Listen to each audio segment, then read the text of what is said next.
यशवंतराव चव्हाण नाट्यगृहामध्ये भारताची सध्याची परिस्थिती आणि अभिव्यक्ती स्वातंत्र्याचे भवितव्य या विषयावर ज्येष्ठ पत्रकार निखिल वागळे यांच्या व्याख्यानाचे आयोजन करण्यात आले होते।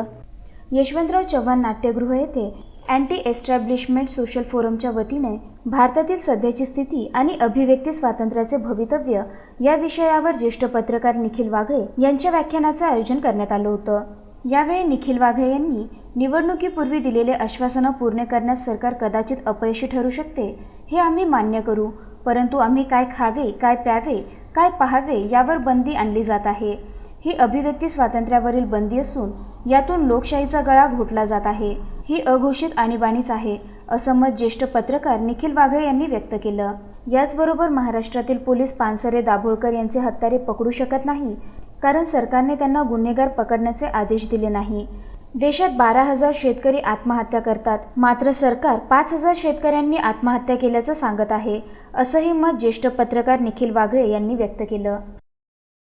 मराठवाड्यामध्ये पाणी नाही, मराठवाड्यामध्ये शेतीची अवस्था, आपण किती वर्ष ओरडतोय 1995 पासून आजपर्यंत पी साईनाथ यांचा प्रत्येक अहवाल तुम्ही पहा, गेल्या वर्षीचा अहवाल पहा, 5,000 लोक देशभरात, 5,000 शेतकऱ्यांनी देशभरात म्हणे आत्महत्या केल्या। देशभरात 5,000 लोकांनी आत्महत्या केल्या। कशा?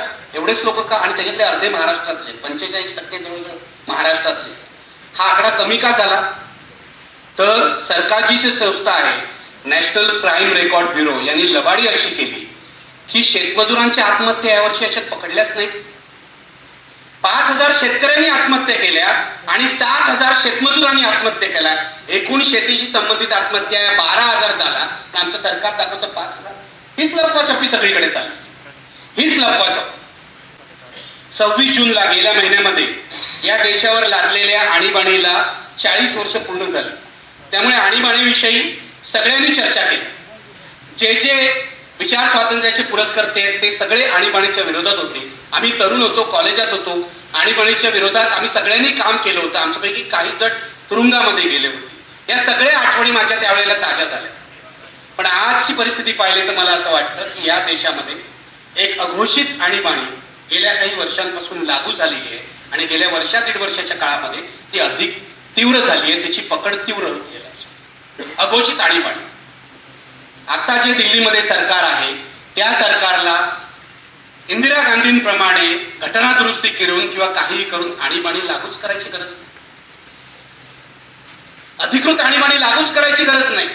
सगळे अनधिकृत मार्ग वापरा आणि लोकांची तोंड गप्प करा, लोकांना बोलण्यापासून वंचित करा। त्यासाठी पहिल्यांदा माध्यमांची तोंड बंद करा आणि मग इतरांची तोंड बंद करा। निखिल वागळे यांचं व्याख्यान ऐकण्यासाठी श्रोतेकरांनी यशवंतराव चव्हाण नाट्यगृहामध्ये गर्दी केली होती। यावेळी आयोजित कार्यक्रमात डॉक्टर भालचंद्र कांगो, फोरमचे अध्यक्ष ॲडव्होकेट संगपाल भारसाकळे, बुद्धप्रिय कबीर, भीमराव बनसोडे, ॲडव्होकेट रमेशभाई खंडागळे, अभय टाकळकर यांच्यासह अनेकांची प्रमुख उपस्थिती होती।